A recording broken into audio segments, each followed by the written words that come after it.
Welcome to Prime Dex on S24 television, coming to you live from the capital city, Abuja, bringing you the latest news in Nigeria and around the globe. I am Hadiza Galadima. First, the headlines. APC fixes August 22nd for state federal legislative primaries. Petrol subsidy removal saved Nigeria 15.8 trillion naira in 30 months. US-Iran peace deal deadline expires without breakthrough.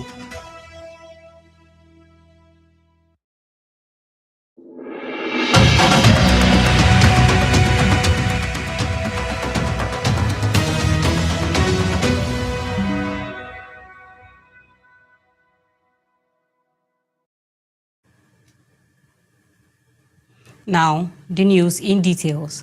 The All Progressive Congress APC has fixed Saturday, August 22nd, 2026, for its primary election to select candidates for restored State House of Assembly constituencies and forthcoming legislative by-elections in several states.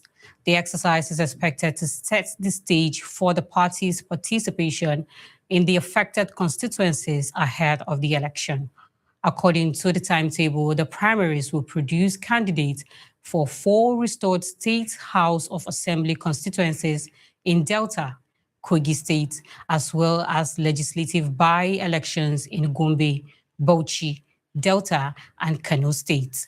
The decision follows developments surrounding the restoration of previously suppressed constituencies. The restoration of the constituencies follows court judgment and subsequent action by the Independent National Electoral Commission, INEC. The APC is now moving to select its flag bearers, with party members and aspirants expected to participate in the eternal contest. The primary elections are likely to attract significant political attention, particularly in constituencies where several aspirants are seeking the party's ticket. The outcome could also shape the political balance in the affected legislative district. The exercise comes at a time when political parties are increasingly positioning themselves ahead of the 2027 general elections. For the APC, the conduct of transparent and credible primaries will be important in managing competition amongst aspirants and preventing internal disagreement that could affect the party's performance at the polls. Party officials are expected to deploy electoral committees and other mechanisms to oversee the exercise across the affected states. Aspirants and delegates will therefore be looking to the party's leadership to ensure that the process is conducted in accordance with the approved timetable and party guidelines. The August 2022 primaries would consequently be closely watched as the APC begins another phase of candidate selection for legislative context, with the eventual winners expected to carry the party's banner in the affected constituencies. The federal government says Nigeria saved 15.8 trillion naira from the removal of petrol subsidy and related economic reforms between June 2023 and December 2025. The Minister of Finance and Coordinating Minister of the Economy, Taiwo Oyedele, disclosed the figure while presenting an assessment of the administration's economic reforms. Oyedele said the reforms introduced under President Bola Tinubu generated additional resources for the Federation at a time when the government was facing significant fiscal pressures. The petrol subsidy has previously required substantial government spending to keep the pump price of petrol below market levels. The minister said the saving formed part of the broader impact of the government's economic reforms, which also included changes to the foreign exchange system. According to the government, the reforms were aimed at strengthening public finances, improving revenue generation, and creating room for investment in critical sectors. The announcement, however, comes against the backdrop of the significant economic pressures experienced by households and businesses since the removal of the subsidy. Higher petrol prices have contributed to increased transportation and operating costs, with the effects felt across several sectors of the economy. The government maintains that although the reforms have created short-term difficulties, they were necessary to prevent a deeper fiscal crisis and put the economy on a more sustainable path. Oyedele said the reforms helped avert a potential economic collapse while improving public finances and strengthening foreign reserves. The federal government says the resources generated through the reforms are being channeled into priority areas, including infrastructure, social interventions, and other government programs. The debate, however, remains focused on how effectively Nigerians can feel the benefit of the savings. With the cost of living crisis still a major concern, the sustainability of the reforms will depend not only on the savings recorded by government, but also on whether those resources translate into improved living standards, stronger economic activity, and greater relief for households. The FCT administration's planned restriction of commercial motorcycles and tricycles in parts of Abuja has generated mixed reactions, with security and road safety concerns on one hand, one question about transportation and livelihood on the other hand. But what do Abuja residents think about the planned restriction? Oniye Shukra went to the street to find out. Behind every keke or okada is a person trying to make a living. As the FCT moves to restrict the operations in some parts of Abuja, the question becomes, where do these people go when their source of income is taken? Let's find out. No, I don't think so because we don't have any buses around, especially commuting within town. I think the only place I've seen buses are from National State down here to Abuja. But within Abuja here, I've not seen buses. Well, for me, no, they have not. Far from me, no, they have not done anything. It's below 10%. So it's not a good idea. I don't think they don't provide. What have they provided? What have government provide? So that the CNG they bring say if you know come on time, you know go enter. Before the rumor doesn't I don't know. No. Okay. It's a good idea, yeah, but then before you pull down the system, there should be another one that's gonna replace. So these people restricting them, this is what they do, this is what really their basic and how they survive, and like the economy, it's a bit toxic, and taking off these guys off the street. Most of the rural areas, the roads are not well developed, and then there are the Okada guys that will work it. So taking them off, some of them might go back to stealing.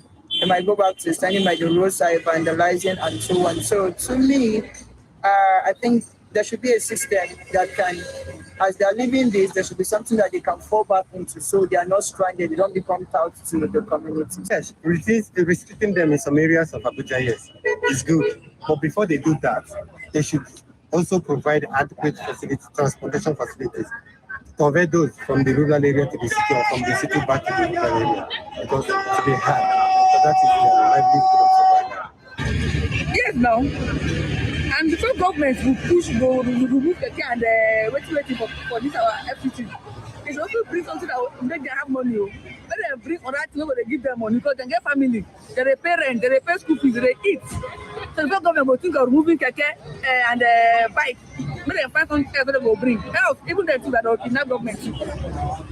Because the kidnapping will one day hide. We are already in poverty. Nobody can poverty life again. While a safer Abuja is the goal, security should not create another crisis for those whose livelihood depend on the road. And the hope is that an alternative will show up before the restriction does. Oniye Shukra, reporting for S1 Television.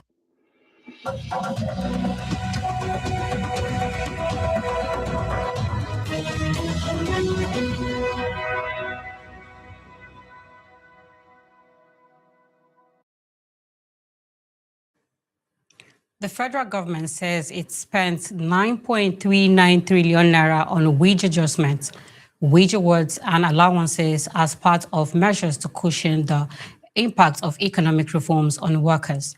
The figure was disclosed as the government presented details of its spending and financial implications of the reforms implemented in recent years. The expenditure includes payments associated with the implementation of the new minimum wage, wage awards, and other allowances provided to workers.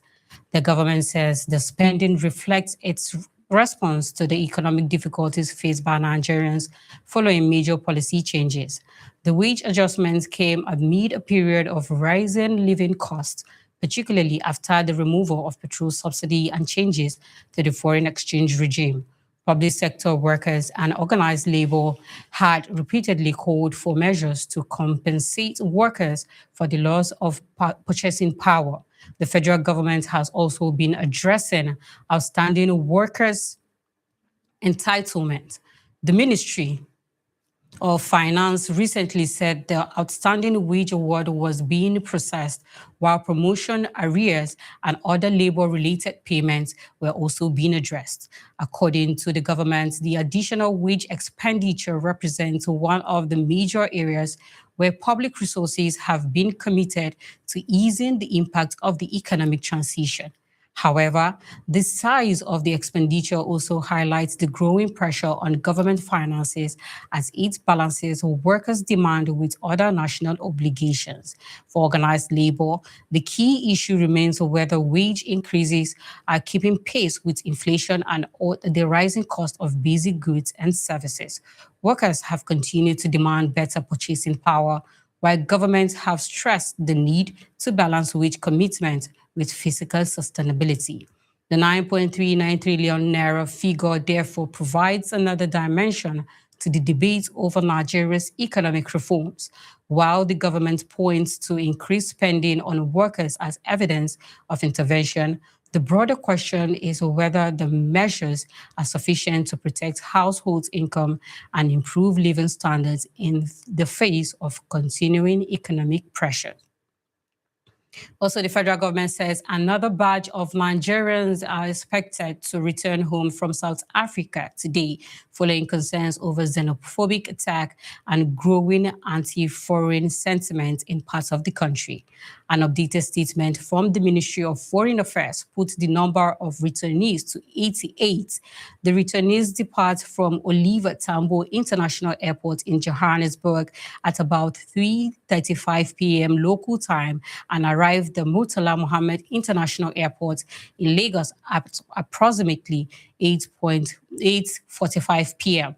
The exercise is part of Nigeria's continuing efforts to assist citizens who wish to leave South Africa amid security concerns. An early announcement had put the number of returnees to 83, but the Foreign Affairs Ministry consequently updated the figure to 88.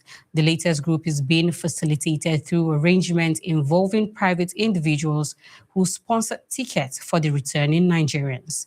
The latest repatriation follows a broader voluntary return program initiated after reports of xenophobic attacks and hostility towards foreign nationals in South Africa. Nearly 1,490 Nigerians have already been repatriated under the program, according to the Ministry of Foreign Affairs. The Nigerian government has condemned attacks and discrimination against its citizens and says it is engaging South African authorities to address the root causes of Afrophobia. Earlier in June, more than 1,000 Nigerians had registered interest in voluntary return from South Africa following attacks, highlighting the scale of the concern. The government has also praised private individuals who have supported the repatriation exercise, describing their intervention as an example of public-private cooperation in responding to consular emergencies. The Foreign Affairs has called for broader support from businesses, state governments, and other stakeholders. As the latest returnees make their way back home, attentions remain on the safety of Nigerians living abroad and the diplomatic efforts required to prevent further attacks. The federal government says it will continue engaging South Africa while strengthening measures to protect the welfare and dignity of Nigerians in the diaspora. Also, 4 Nigerian nationals have been arrested in India over alleged involvement in an international drug trafficking network. The arrests were made by India's Directorate of Revenue Intelligence (DRI) during operations in Bhopal and Greater Noida. According to Indian authorities, the operation reportedly led to the arrest of 5 suspects comprising 4 Nigerians and 1 Indian national. Authorities say about 8.6 kilograms of suspected narcotics were recovered during the coordinated operations, including methamphetamine, cocaine, and cannabis. One of the operations took place at Bhopal Junction Railway Station after intelligence officers received information about a suspected drug trafficker traveling from New Delhi to Bengaluru. Officers reportedly searched the suspect's luggage and discovered packets containing a crystalline substance that tested positive for methamphetamine. A follow-up operation was subsequently conducted in Greater Noida to identify and apprehend alleged suppliers linked to the consignment. According to DRI, the Nigerian suspects attempted to escape by jumping through a window, but were eventually apprehended following a pursuit.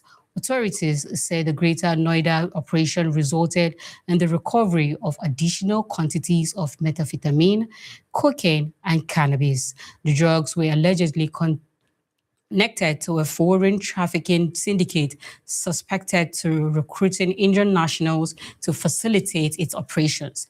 The arrest highlights continued effort by Indian law enforcement agencies to disrupt transnational drug trafficking networks operating across borders.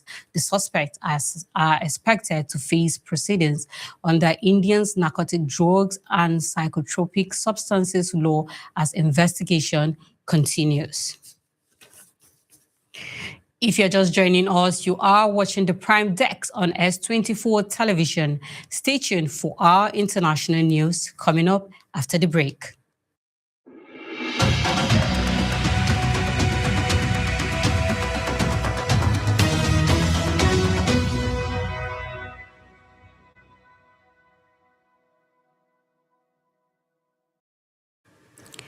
Thanks for staying with us.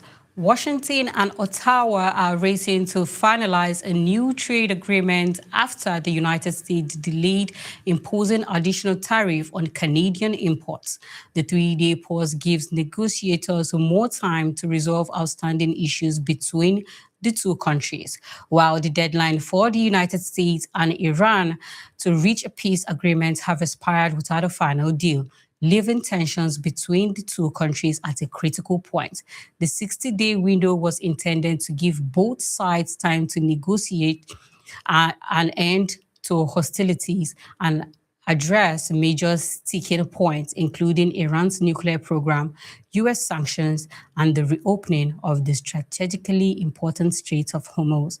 Noella Samuel reports. Trump persists Canada tariff as trade talks continue. A last-minute pause has prevented a fresh escalation in the trade disputes between the United States and Canada. President Donald Trump announced that a planned 50% tariffs on selected Canadian goods will be delayed for 3 days, saying the two countries had reached a deal subject to finalizing the document. The tariffs, which were due to take effect just after midnight, could affect around $20 billion worth of Canadian imports. The proposed measures target products including dairy, alcoholic beverages, automobiles, and other Canadian goods. Canadian Prime Minister Mark Carney says substantial progress has been made, but stresses that important work is still needed before a final agreement can be reached. The negotiations are focused on issues including market access, economic commitments, and digital trade as both countries try to protect their deeply connected economies.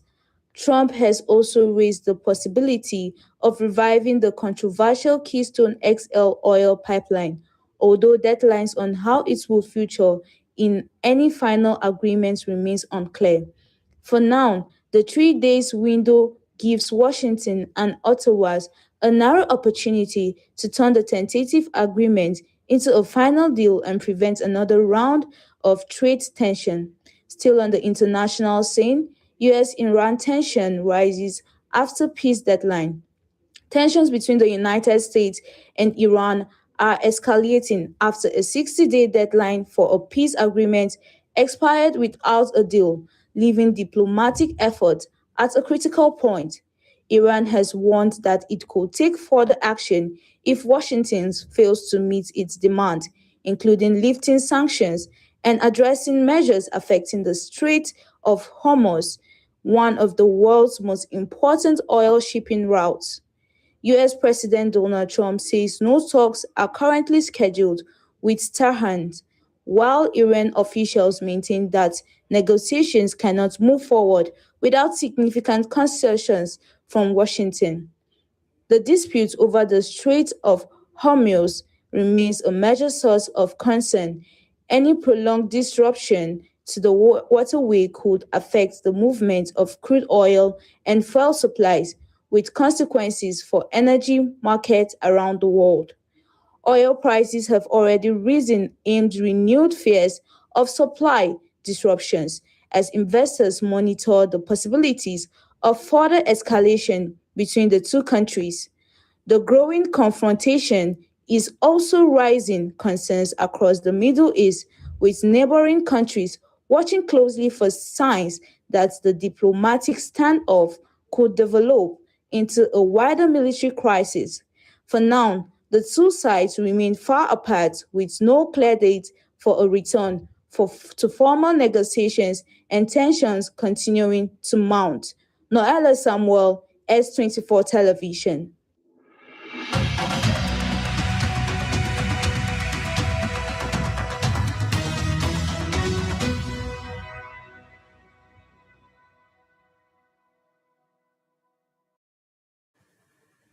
Now, a break from politics and current affairs as we bring you the latest from the world of entertainment. If you are still watching, this is Prime Desk on S24 Television.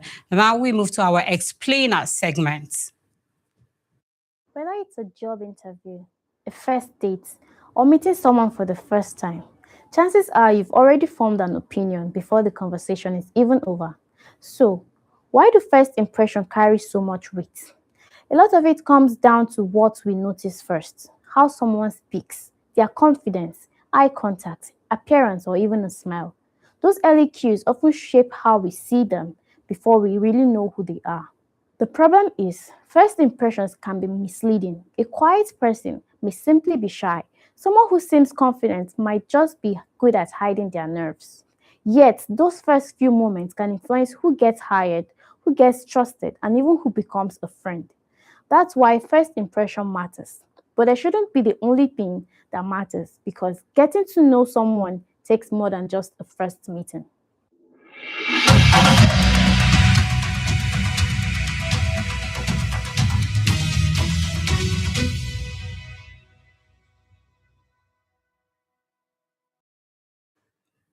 Now let's join Quiet Linus for the roundup of the biggest entertainment news making waves today. Entertainment world is buzzing with stories of personal struggles, music born from loss, and a major milestone for African music. Former Big Brother Naija housemate Erica has opened up about mental health challenges she faced after leaving the reality show. The actress revealed that years of online insults and criticism left her battling anxiety and eventually seeking therapy. Erica said she remains grateful for the opportunities Big Brother Naija created for her, but she admitted that constant trolling took a toll on her mental health. She explained that she became anxious whenever she opened Instagram, wondering if she was being criticized again. The reality star also revealed that she took a break from acting in 2024 to focus on herself before gradually returning to the industry. While Erica reflects on her personal journey, Niniola is turning her own experience of loss into music. Singer Niniola is set to release a new EP titled Without You on Friday, August 21st. The project is a tribute to her late husband, Michael, whom she lost 3 months ago. Announcing the EP, Niniola described it as a music born from love and loss, saying it carries emotions and stories that words alone could not fully express.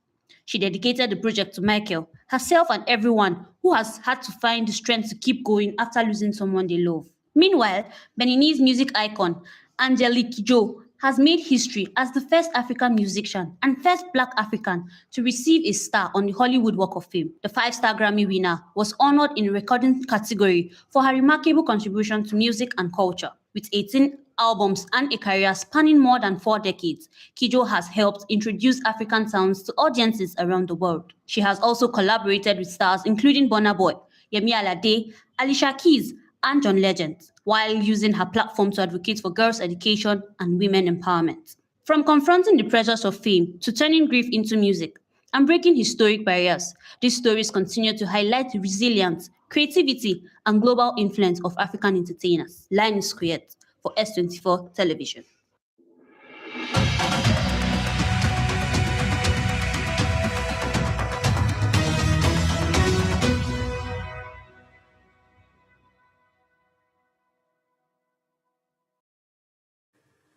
Thanks for staying with us. And now happening in the world of sports, Manchester United are closing on Carlos Baleba, while Paul Pogba has left Monaco and is now a free agent.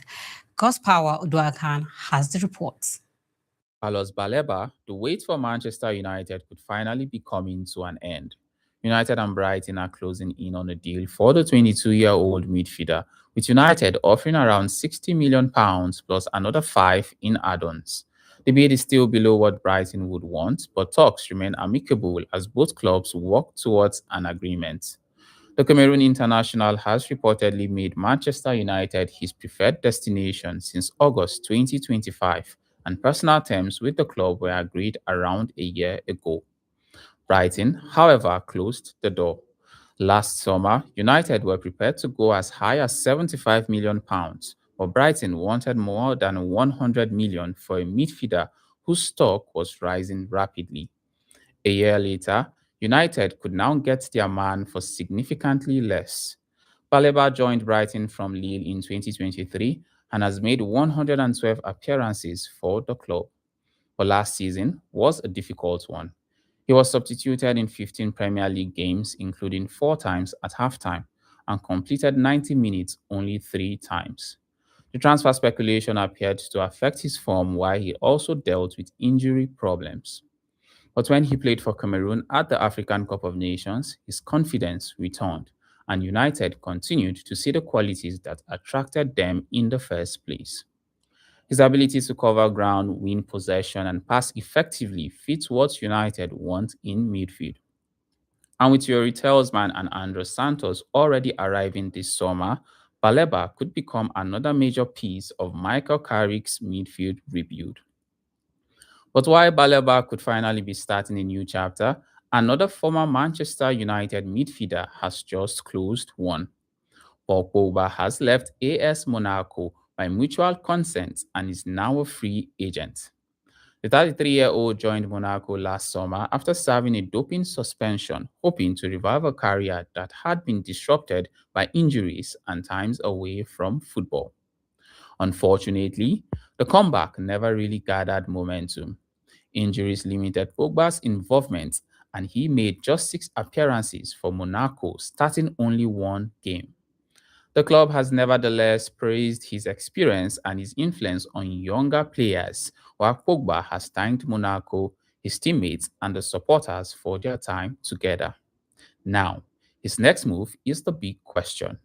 MLS and Saudi Pro League clubs have already made contact in recent weeks, meaning Pogba could have options as he considers the next stage of his career. For Baleba, Manchester United is closer than ever. For Pogba, the search for a new beginning starts once again. Udokan Godspower, reporting for S24 Television.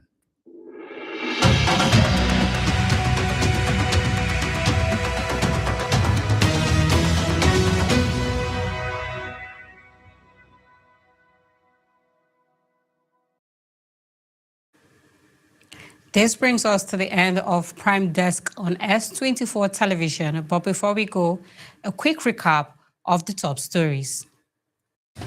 APC fixes August 22nd for state federal legislative primaries, with candidate selection set across affected constituencies. Petrol subsidy removal saved Nigeria 15.8 trillion naira in 30 months, according to Finance Minister Taiwo Oyedele.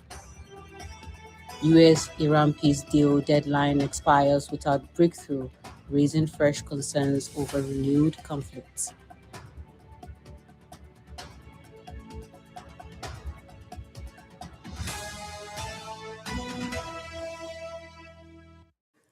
Do join us tomorrow, same time, and remember to follow us on all our social media handles at S24 Television for more updates and breaking stories. My name is Hadiza Galadima. Bye for now.